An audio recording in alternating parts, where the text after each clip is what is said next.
नमस्कार, मैं राजेश्वर।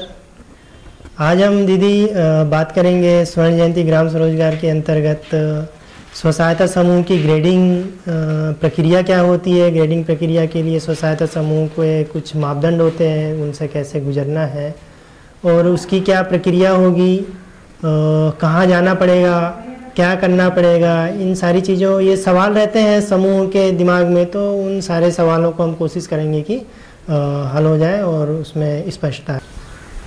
अब दिमाग में ये चीज़ निकल के आ रही होगी कि ग्रेडिंग शब्द जो है एक नया सा लग रहा होगा या सुने भी होंगे, तो उसका अर्थ क्या है वो थोड़ा समझने की इच्छा हुई होगी। ग्रेडिंग का मतलब होता है मूल्यांकन। मूल्यांकन मतलब ये हुआ कि हमने जब से समूह बनाया हुआ है, समूह गठन किया हुआ है, तो समूह गठन से लेकर के अभी तक हमारे समूह में क्या क्या बदलाव आया है। कहीं ऐसा तो नहीं कि समूह बनाने के बाद में हम विकास की बजाय विकास नहीं हो रहा है, ऐसा तो नहीं हो रहा है। तो समूह हमने बनाया है तो एक उद्देश्य को लेकर के बनाया हुआ है, उसका एक सपना है, सपना बनाया हुआ है हमने कि समूह के साथ में हम सारे लोग मिल करके जो समूह में जुड़े हैं कुछ अच्छा करेंगे। तो समूह गठन से लेकर के अभी तक हमने क्या क्या बदलाव आया है, तो उस चीज़ का मूल्यांकन करना, उसका आकलन करना, यही ग्रेडिंग। अब समूह को लगता है कि हमारा समूह गठन हुए 6 महीने से ज़्यादा हो गया, 1 साल हो गया, 1.5 साल हो गया। अब समूह के लोगों को लगता है कि क्यों ना अब हमारे समिति की ग्रेडिंग करवाई जाए, उसका मूल्यांकन किया जाए। तो मूल्यांकन इस योजना के अंतर्गत करवाते समय कुछ चीज़ों का ध्यान में रखना पड़ता है, कुछ तैयारियां रखनी पड़ती है। हालांकि हर समिति का अपना दस्तावेज रहता है, दस्तावेज की एक प्रक्रिया रहती है। तो उसमें जब ग्रेडिंग करवाते हैं उस समय हमारी समिति में कौन कौन से दस्तावेज हैं। जब ग्रेडिंग की प्रक्रिया होती है तो उस ग्रेडिंग प्रक्रिया में ग्रेडिंग करने वाले लोग कौन होते हैं, ये चीज़ जानना बहुत ज़रूरी, तभी हम ग्रेडिंग करवा पाएंगे, स्वाभाविक सी बात है।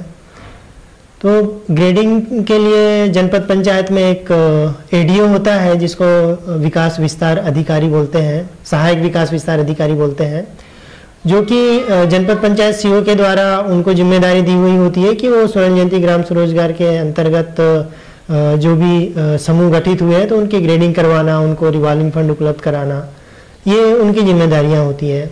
ग्रेडिंग करते समय मुख्यतः जिस बैंक में आपका खाता है उस बैंक का शाखा प्रबंधक, बैंक मैनेजर बोलते हैं जिसको, और साथ में आपका सहायक विकास विस्तार अधिकारी और आप लोग समिति के लोग, ये लोग साथ में रहते हैं और ग्रेडिंग की प्रक्रिया संपन्न की जाती है।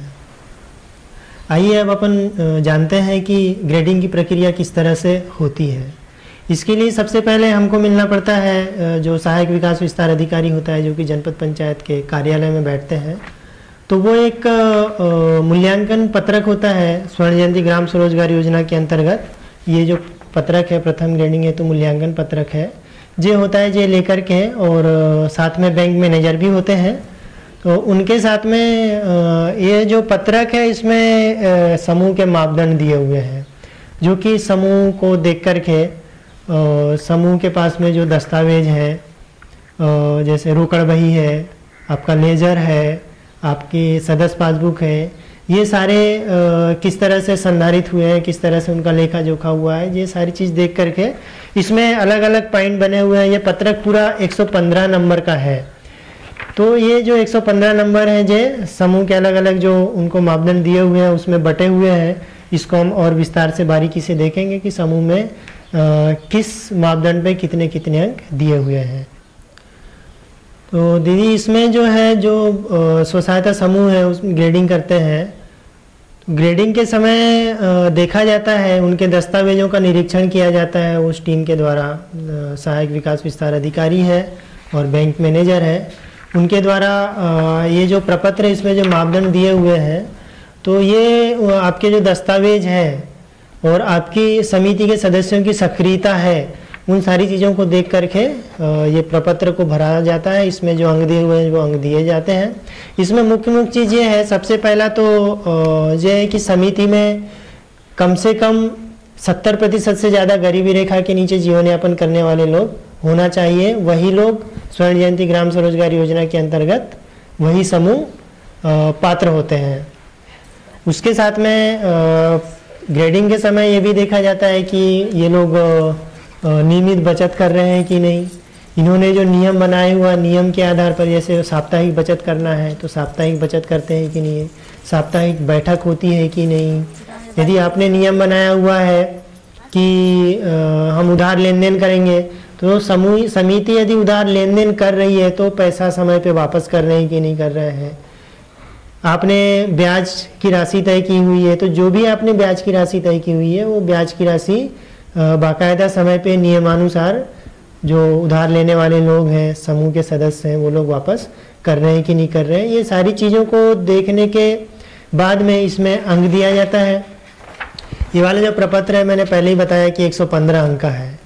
इस प्रपत्र को भरने के बाद में जब उनको जोड़ा जाता है, आकलन किया जाता है, तो इसमें आपके यदि आपने 80 अंक से ज़्यादा आपके समूह ने लिया है तो वो वाला समूह चयनित कहलाता है। मतलब आपका समूह स्वर्ण जयंती ग्राम स्वरोजगार योजना के अंतर्गत ग्रेडिंग में पास हो गया है। यदि आपका 55 से लेकर के 79 नंबर तक यदि आपको मिला है तो आपका समूह ग्रेडिंग में चयनित तो हो गया है, लेकिन उसको अभी थोड़ा सुधार की ज़रूरत है, निगरानी में, इस तरह से इसको माना जाता है। लेकिन यदि आपके समूह ने 55 से कम अंक लिया है तो वाला समूह अभी इसमें चयनित नहीं माना जाता है। उसको अभी उसमें काफ़ी सुधार की आवश्यकता महसूस की जाती है। उस समूह में नियम बनाने की ज़रूरत है, उस समूह को नियमित बैठने की ज़रूरत है, लेन देन प्रक्रिया नियमित करने की ज़रूरत है, बैंक के साथ में भी उनका लेन देन करने की ज़रूरत है। तो ये सारी चीज़ें देखने के बाद में ये तय होता है कि कौन सा समूह हमारे ग्रेडिंग में पास हुआ है और कौन सा समूह को अभी सुधार की ज़रूरत है। ग्रेडिंग प्रक्रिया के दौरान यदि आपका समूह पास हो जाता है, पास होने के बाद में यहाँ पे जनपद पंचायत मुख्य कार्यपालन अधिकारी के दस्तखत और सील होती है, यहाँ नोडल अधिकारी के दस्तखत होते हैं और यहाँ पर आपके जो जहाँ पे आपका खाता है उस शाखा प्रबंधक के सील सिग्नेचर होते हैं। इसके बाद में ये पास हो गया आपका समूह, ये जनपद पंचायत से जिला पंचायत में जाता है। जिला पंचायत में एक टास्क फोर्स कमेटी होती है, उस समिति में ये वाला प्रस्ताव जाता है, आपके समूह का एक फॉर्मेट जाता है और वहाँ पर वो समिति तय करती है आपकी बचत, आपके समूह की स्थिति, आपके समूह की नियमितता, आपका समूह कितने अच्छे से चल रहा है। ये सारी चीज़ों को देखने के बाद में जो जिला स्तर की टास्क फोर्स कमेटी होती है वो तय करती है कि आपके समिति को कितने सहयोग की ज़रूरत है, कितने रिवॉल्विंग फंड या अनुदान की ज़रूरत है, ये वहाँ पे तय होता है। उसके बाद में जब वहाँ से तय हो जाता है तो जिला पंचायत से आपके अनुदान की राशि बैंक में जहाँ पे आपका खाता है वहाँ पे आ जाती है। फिर जो सहायक विकास विस्तार अधिकारी है वो स्व सहायता समूह को एक जानकारी देता है कि आपका समूह इसमें पास हो गया है ग्रेडिंग प्रक्रिया में और आपका रिवॉल्विंग फंड आ गया है।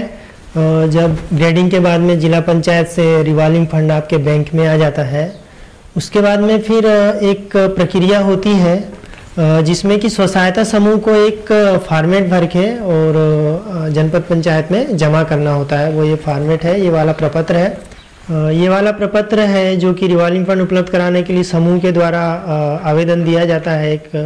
तो ये वाला प्रपत्र के लिए आपको कहीं जाने की ज़रूरत नहीं है, जनपद पंचायत में जो सहायक विकास विस्तार अधिकारी होते हैं वो आपको उपलब्ध कराते हैं। इसमें लिखा हुआ है कि स्वर्ण जयंती ग्राम स्वरोजगार योजना अंतर्गत रिवॉल्विंग फंड उपलब्ध कराने हेतु आवेदन पत्र। ये वाला फॉर्मेट स्व सहायता समूह से भर के और आपके जनपद पंचायत में जमा हो जाता है। फिर जनपद पंचायत एक उनके पास में P1 करके एक फॉर्मेट होता है जो कि बैंक में जमा होता है। तो P1 वाला फॉर्मेट जनपद पंचायत इस फॉर्मेट के साथ, इस प्रपत्र के साथ में बैंक में जमा कर देते हैं।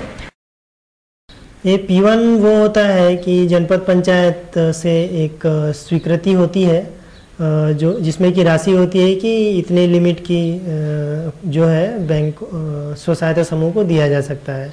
तो वो बैंक के द्वारा दी हुई स्वीकृति वाला फॉर्मेट होता है कि हम समूह को इतने रुपए की लिमिट देने वाले हैं या इतना सैंक्शन स्वीकृत किया है। इसके बाद में बैंक समूह से एक प्रक्रिया, एक करार करवाता है जिसको कि परस्पर करार बोलते हैं, जो कि ये वाला जो फॉर्मेट है, इस फॉर्मेट में, इस वाले प्रपत्र में आपसी करार होता है स्व सहायता समूह का कि वो लोग बैंक के द्वारा जो सीसी लिमिट बनाई जाएगी उसका वो लोग आपसी लेन देन में या उनके आजीविका गतिविधियों के लिए उसका उपयोग करेंगे, और बैंक को जो है उस बैंक की जो राशि है उसको समय पे वापस करेंगे।